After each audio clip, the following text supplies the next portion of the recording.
monde de la musique électronique. Welcome to the second episode of season 1 of the Modularfield Aircast. Thank you for tuning in. My guest today is Emme. Hello. And Emme takes her musical influences from all things like science fiction, using mixtures of hardware, controllers, and synths.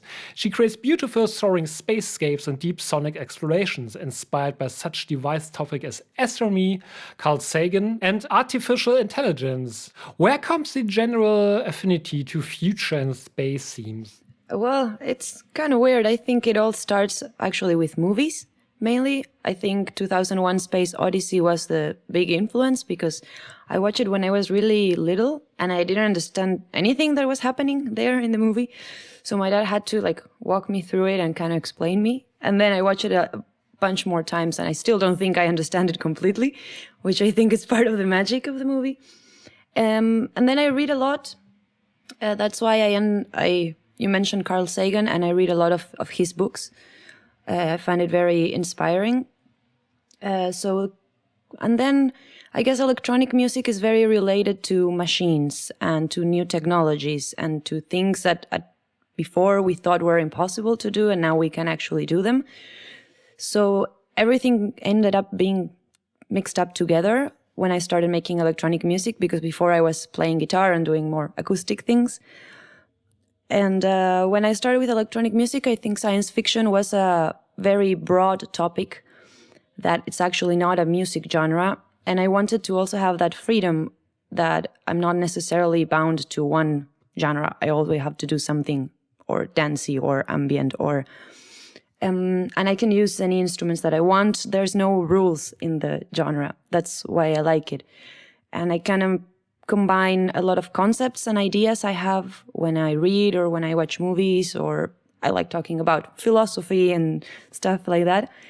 And before I always start something, I come up with a concept, and it's usually something related to science fiction, which in these days is kind of weird because it's actually the times we're living. It's difficult to think about something in the future as like that, but it's still like a main source of inspiration, and it gathers a lot of things that I like into one big genre, let's say. I would also say that the main aspiration, I guess, of electronic music is some sort of space vibe, because it's always the sound of the future. Yes, I would say sound-wise, I have to mention, of course, Blade Runner, because it's a movie, not just because of what the movie is, it's because the soundtrack, for me, it's half of the movie.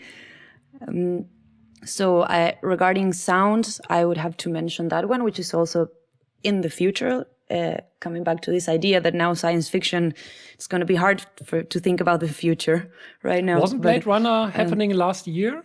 Actually? Yes. I guess yes. Yeah, last year was Blade Runner, yeah. Exactly. And then another one that I really like because of this maybe grimy thing that you're saying is Brazil, which is maybe not so popular, but it's still more dark kind of science fiction and more 1984 dystopian world. That I also kind of like. It's the more dark side of science fiction and not so spiritual or philosophical like Interstellar, for example, which is another great movie because of its soundtrack.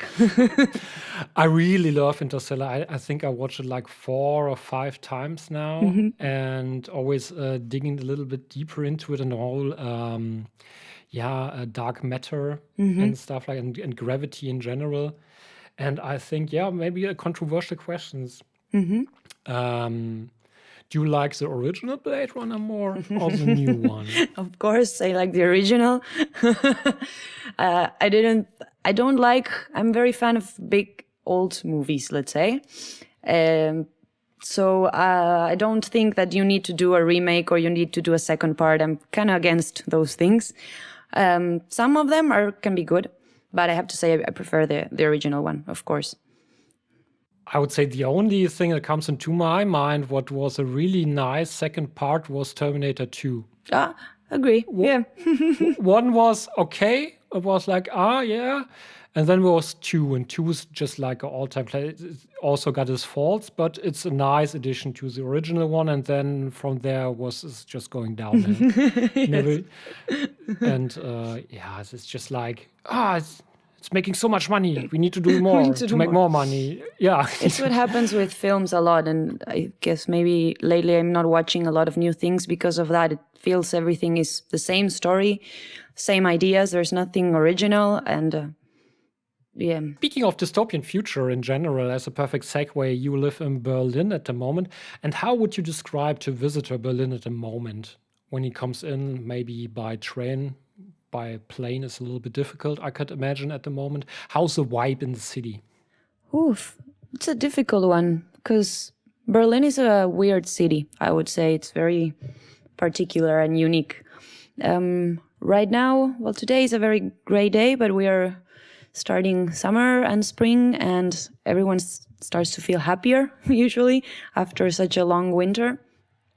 There's a lot of people outside, even with the COVID situation and everything, but everyone wears masks and wants to be like a little bit of keep distance with you. But on a sunny day, it's full of people outside in the parks. I think the city is actually nice right now because there's not so much tourism and not too crazy. But it's weird. I know in other parts of the world it doesn't feel like that because we've had a lot of freedom, actually. We were never completely in lockdown. So I still had to go to work. I could still go out, do sport outside or just go to a park, which is very nice. So Berlin, it feels quieter than usual.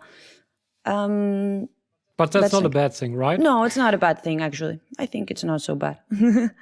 And it looks really nice now that spring is starting and all the trees are green and all the flowers blooming. I think it's the best season for me. It's the one that I like the most in the city. You live in Schöneweide, right? Yes. It's your Kiez.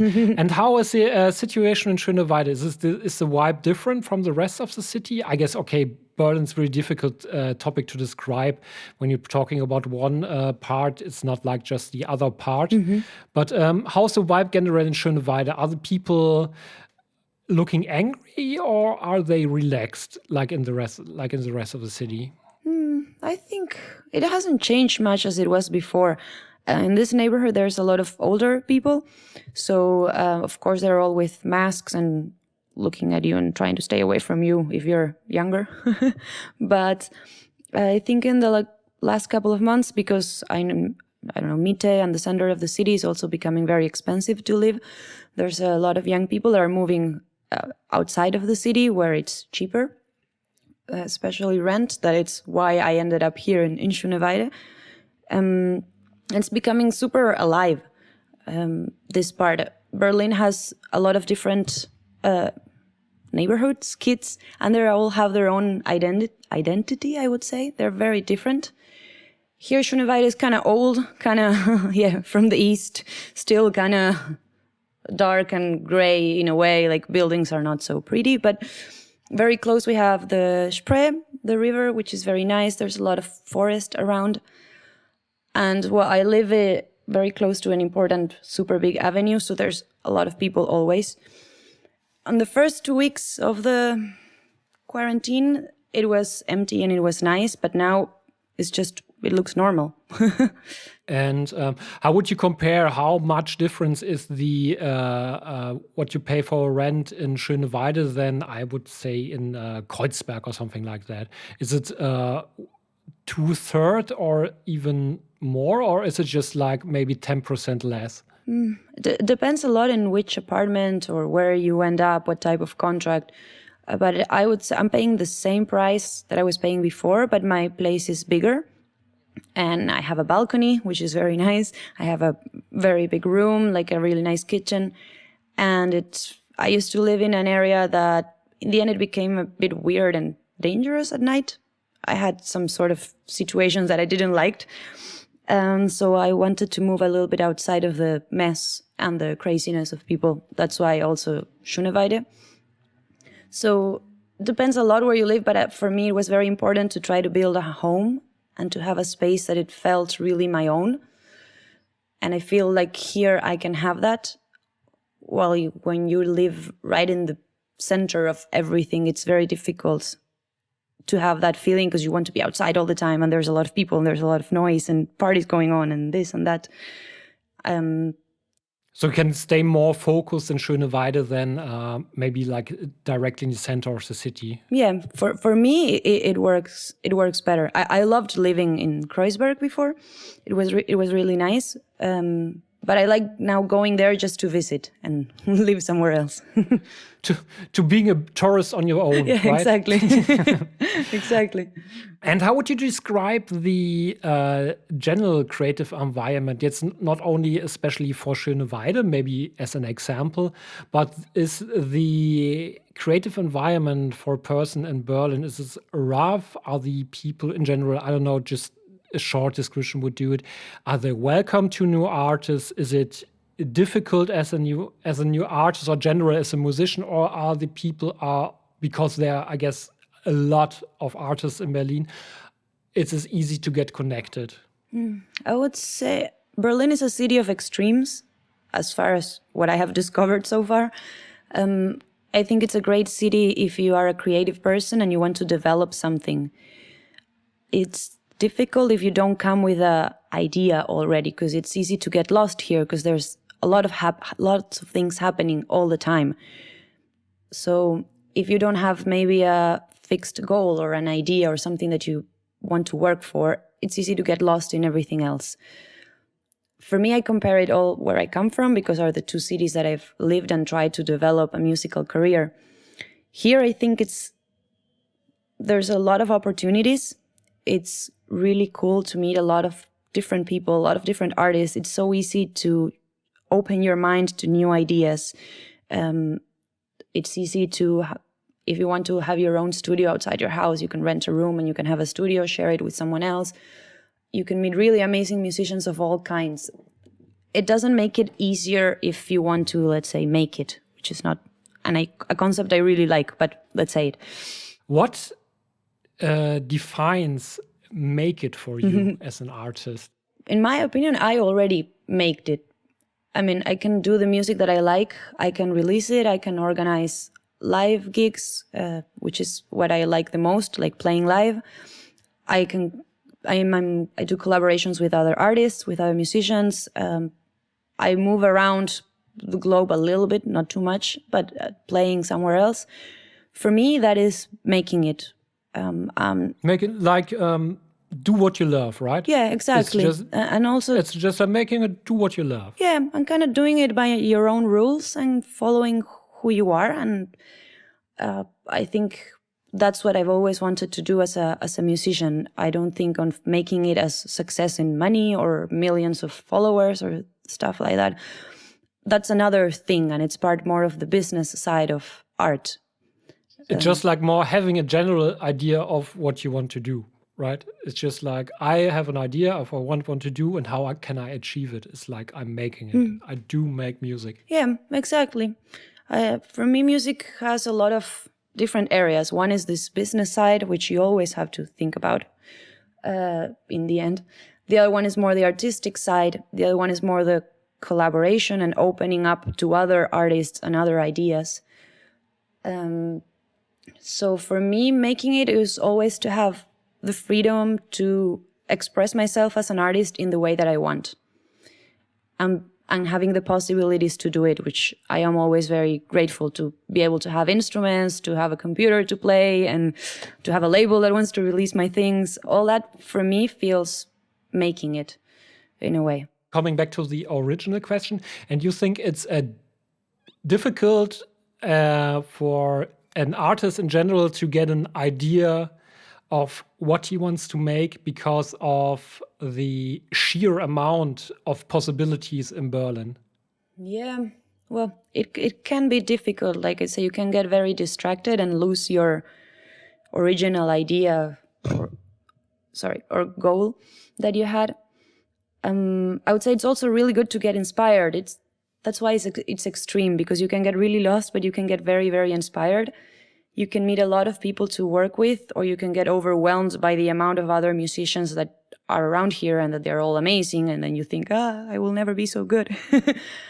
And then also playing live, there's a lot of places, not right now, but there's a lot of opportunities for you to play live, but it's not so easy because everyone wants to play live as well. I would say it's like everything. You have to put a lot of effort, be really nice, and be there when the opportunity arises. But not lose your mind, which is very important. Like not you lose your mental health or your stability, because if you do that, then it's all worthless. Yeah, I would say for me, music was always a solid part to keep my sanity. And I would find it a horrible imagination if it could drive you insane Yes. in the other end. But I guess with arts in general, I guess is let's call it the tipping edge between sanity and insanity in art in general. And for me, it was always a safe spot where I can come back, where I can relate, where I also can forget about about in general the world. Yeah, it is. For me, it's a very safe spot, but it's also a troubled one because it's a very honest place and very intimate that you get into. And sometimes when you're dealing with emotions, you also deal with your own subconscious. So some things come out while you're making music that maybe you didn't want them to come out. And that can also drive you crazy a little bit because, at least for me, also music is a very cathartic experience. And it can sometimes work well as a release, and sometimes you get angry at it because like that beat is not what I want it to be. But I think it's good. It's good. It's part of what music is. It teaches you to be patient, to overcome and solve problems, and not go crazy for things that are really not that important. Or it's very psychological in a way. For me, it's also always doing something like in music or art in general. It's a sign to be alive inside. It's like when you're dead inside, you don't want to do anything. And so it's just like a filter for being alive, a sort of expressions in the real world of your inner world feeling, some sort of. And coming to another point, also it really relates to this topic. What keeps you motivated as an artist to do art, to do music? Are you self-motivated, or do you need to look into the mirror and say, oh, I need to do music or something like that? I don't know. Motivation comes in very different ways. Depends. I like deadlines, for example. It really works for me to have deadlines, but not go too crazy over them either. I guess the main motivation comes from this magic thing that we can't understand, or I can't understand why I was always so attracted to music, because it's something super abstract. It's just sound waves coming from a speaker. And in a way, for me, it changed my life always. And what's giving me motivation is that I do believe in art and in music as a powerful thing to change the world and to make it better. For us as individuals, like when we create art, for other people when they perceive or listen our art, and for, I don't know, all philosophical ideas, spiritual ideas, the zeitgeist of the moment is expressed a lot through art. And I'm a firm believer in that. It also brings back a little bit of my punk rock history, that I believe in, like a revolution, if you want to call it like that it comes through art, and it comes through the new ideas that art gives to people. So I would say I want to change the world through art, which sounds a bit cliche or whatever, but it's not. I'm not expecting to myself just change the entire world, but I can change the surroundings around me. I can affect people. I can try to give a positive message through my music. I think that is my main motivation, that I really, really believe in the power of art to do good for yourself and for others and for this world. And sometimes that's wonderful. Yeah, I, that's what, like, to motivate other people also to make an impact. Often it's just like people, they don't believe they have an impact on something. Like they don't even believe they have an impact on the surrounding of the other people they hang around with. And if you are trying to, or you already achieved, I know you already achieved that to have an impact on other people with the art you are producing, that's just a wonderful thing. Like the performance you put together on the first Kulturecke live stream, where we talk about in a little, and it affected me in that thing. I had a very relaxing Sunday afternoon with forgetting about everything, just watching the performance, and yeah, it affected me in a personal positive energy. That what you described, you already achieved, and that's what the wonderful thing. That's why I meant, oh, that's a wonderful thing you want to achieve, and you already did it. oh, that's so nice. That's so nice. Yeah, that's why I like those type of projects like Kulturecke, because I can work with other artists as well. Usually when you're an electronic musician, sometimes it's very lonely and you're always working alone. So I like bringing other artists or collaborating with them, doing jam sessions, experimenting. And that set was very special because we did it with the people that I live with. It's a big house, so we're a lot. And when this quarantine started, Luz, which is the dancer, she was staying with us because she was living alone. And we said, no, don't stay alone because it's too depressing. So come stay with us. And it kind of ended up being a whole flat together thing. Yeah, I was playing, but they were helping me like do social media stuff or record everything, take some pictures, which I thought it was a very, very nice community experience in the end. Yes, you feel it directly. It was just not the project of one. It was like the soul of many who came together to create something, and so it had a deep impact on other people. Yeah. And when we speaking about more the positive things to impact people, to I don't know, being creative, do you ever struggled or suffered from some sort of writer's block where you just don't felt like making music? And if so, how do you came over it? When this quarantine started, I have to say that for 2 or 3 weeks, I wasn't really able to do new things. I could only work with things I already had because I was very troubled inside. So it was not easy to produce new things. But I guess after so many years, you kind of know yourself and how you work and how do you get in the flow or how to do things when you're stuck. So if I am stuck, for example, I try switching between projects, like working in 2 or 3 different projects, kind of like at the same time, multitasking, which may not help, but it helps just keeping the flow going.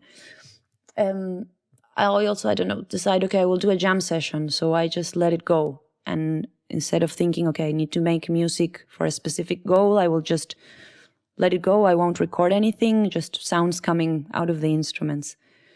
Sometimes you just have to take a walk. Sometimes you need to like hang out with your friends and have a beer and be a bit drunk. And then the next day, okay, now I can do this again. I guess always getting away from the task that you're doing really helps. And I always go back to a simple example that is Einstein. When he when he wrote the paper on relativity theory, he was working at a patent place. Like it was a super boring job, but he said that he was doing it because that was keeping his mind distracted. Like doing a very boring job would keep his mind distracted to think about the important things. And that sometimes also helps. Like going and cooking, taking a break and say, okay, I'm going to cook, even though I shouldn't do it now because I should be working. But you do something else, you focus your brain in a different activity. And then when you come back, you are more relaxed and more, I don't know, you can start over. Yeah, that reminds me of my way of working also, because not many people understand if you're doing something, I don't know, is it design, if it even is creating a web page or something like that, you must be in the state of mind to doing it. And to get in the right state of mind, for me, it's always difficult. It's just like, it's in my head, I know I want to do something, but to find actually the motivation to sit down and do it is like 10% of the work for me. To think about it and get me motivated to start something, that is 90% of the work for me. And to getting distracted always helps. I'm a huge fan of doing bike rides, for example, to just like what I discovered not only in quarantine and also lately when you're staying a lot at home like I do, your vision is narrow. It's very narrow. Because you're looking at a monitor or just like in your flat or something around. And as soon as you're walking on the street or going to a forest, a river, that the vision opens up and you see the whole world. It's now like 180 degrees. And it also opens a window to my creative sphere. Mm-hmm. Yeah, it's true. Walking and being surrounded by nature really helps. That's why I work a lot on my plants at home too. Yeah, you got a wonderful collection of plants. I'm Yes. a little bit jealous. I'm not a jealous person, but when now at times when it comes to plants, when I'm cultivating a little bit by myself, it's respect also on that topic. Yeah, they're an amazing company. And maybe my second to last question. You're original from Argentina. Yes. And can you describe a little bit the vibe of Argentina in comparison to Germany? Wish. Haha. Which, yeah, maybe it's a broad topic, but just like to see both sides, the Argentinian culture and the German culture, and to mix it up a little bit at the end. How is I don't know, I can imagine there's a huge difference between the both. There's both. I would say one of the main ones that I would say that affects a lot how people consume culture. It's the way of being. I would say Germans are known for being a bit more cold, a bit more distant, and a bit less showing their emotions. While people from Argentina and Latin America, we're the complete opposite. We are very, very emotional. We like to scream a lot. We like to jump and dance. So when you go to a concert in Argentina, everyone's going crazy and jumping up and down, and you have the mosh pit. And I've been to concerts here and everyone's just standing still with their beer in their hand and like, yeah, they're happy and they're enjoying it, but they don't have like that fire, which is a very Latin American thing. Not just for music and for art, it's a way of being. Maybe because we come from warmer countries or like the weather, I think it has a lot to do. I would also say Germans are way more open-minded towards weird things, weird sounds, weird art. I at least in my experience, I found that in Argentina, it's still a bit close-minded or a little bit not so willing to be surprised or listen to an artist that you don't know or go to a place that you don't know. When it comes to clubs, well, I have to say, here I love the vibe that you have in a club experience. That is also very different from Argentina. And then, I don't know, people also invest more money in art. Like Germany.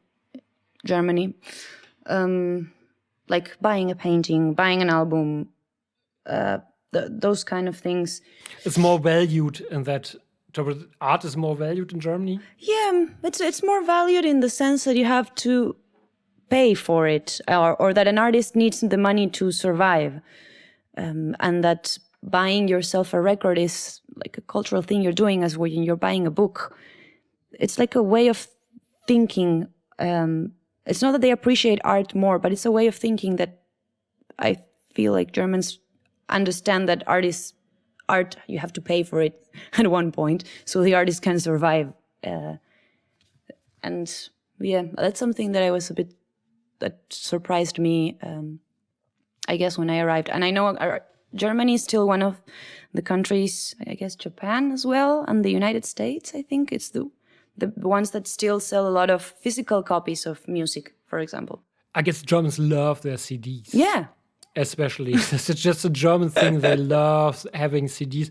And in the late 90s, also the mid 2000s, I would say, I don't think it was in America, also maybe in the UK also, Germans loved the so-called maxi CDs. That was just a CD with 4 tracks on it, like a maxi of like an EP of an album, like with 1 original track and maybe 2 or 3 remixes.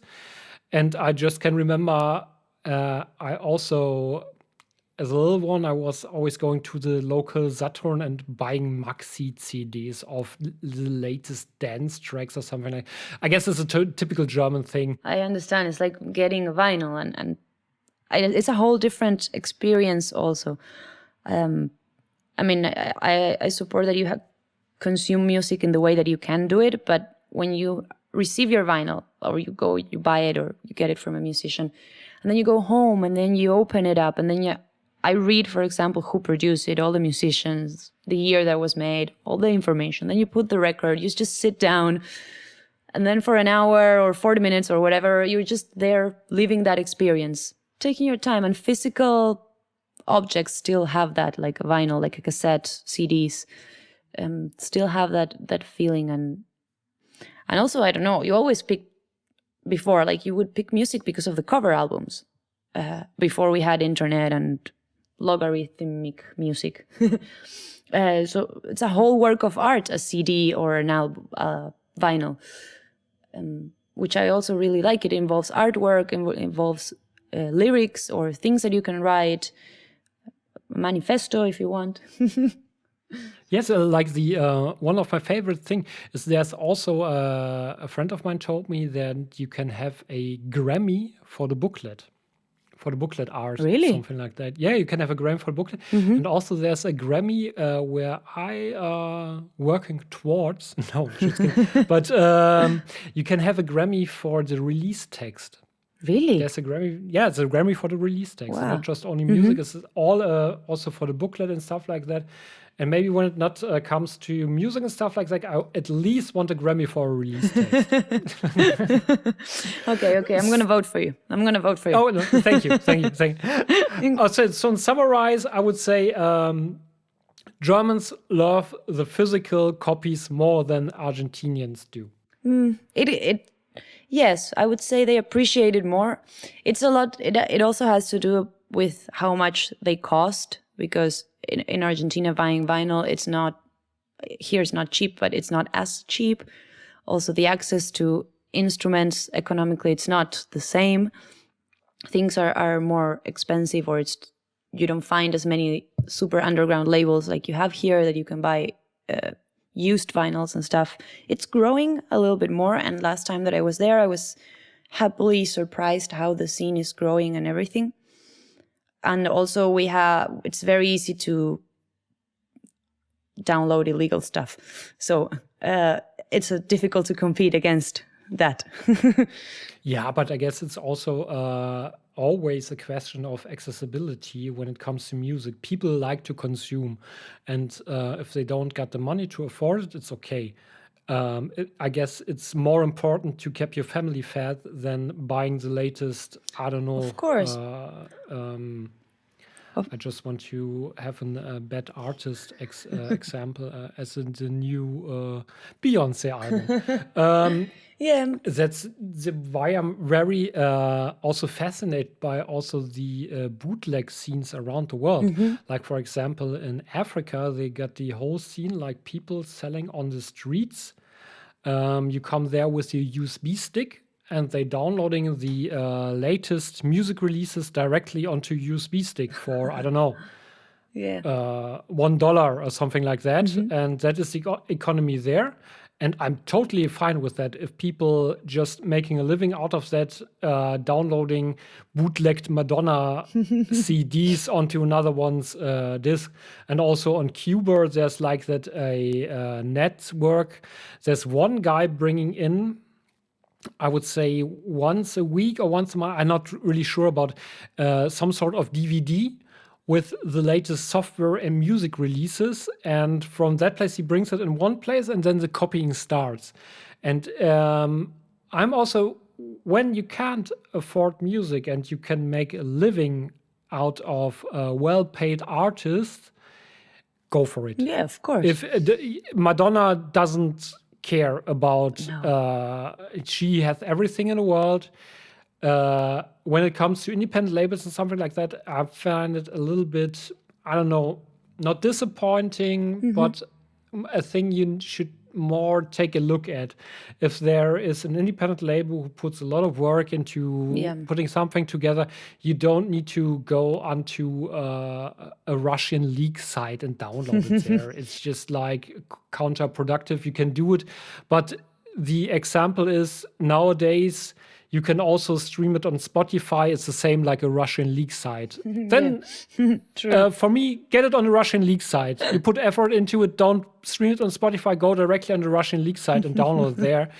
But but I guess it's another topic to catch on, like the value of art. Yeah. We should.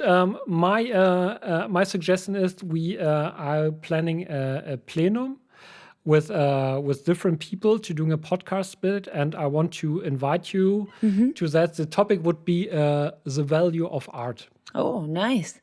Very To discuss interesting. it. Yes. Yeah. Then maybe the last question before I start ranting again about the value of art. Tell us a little bit about the future, what it beholds. Like we spoke before of the Kulturecke streams coming up. What are you planning for the future, and where can people look and explore your work? Well, I have a lot of plans for the future, I have to say. I made plans especially in this time because I don't want to be sad, I don't want to be depressed, and I want to help, I want to do something. So the next big project I have is the Kulturecke sessions. After doing the live stream that I did, we both really liked it, so it came like from both sides. We had the same idea at the same time. And these sessions are gonna happen, I don't know, once or twice a month. And I want to invite musicians mainly from Argentina and South America and from Berlin to kind of like do that connection, to either come play live if they live here, or to send me recorded sets. And then we will have the shows. The next one that's coming, it's this Thursday. And I have a musician from Buenos Aires playing space music, and then another musician from Berlin playing techno, and an intermission from a friend from Argentina who is going to read. So it's a mix of musical genres, and if there's dance, maybe there's visual arts. It's a big artistic project, I would say, and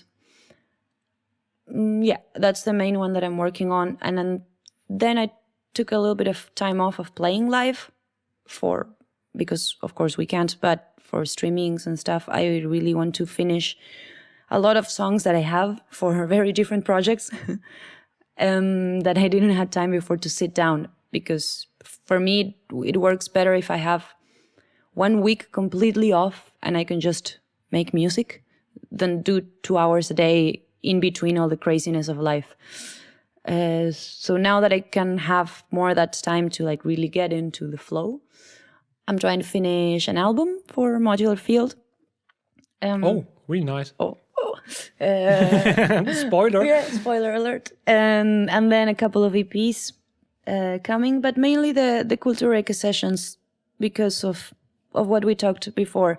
This idea of bringing people together or expressing ourselves through music and to giving something positive for ourselves and for the ones that are listening. There's the ambulance. We couldn't avoid it. No, we couldn't avoid it. It's okay. It's the vibe. The vibe of Schöneweide. Exactly. And now that we're talking about this, the sun is coming out. It's not raining anymore and it's not gray. Now it's sunny.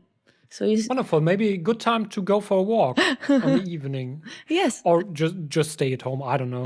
But I would say we touched a lot of topics this evening, and I think there's a lot more to tell. I would love to have another podcast with you in the future if you like. And for the moment, I would say thank you, Emma, for taking the time. Thank you. And This was fun. It was fun. I was a bit nervous, but it was fun. same for me. Same for me. So I would say have a nice evening and speak soon. Yeah. Thank you. Bye bye.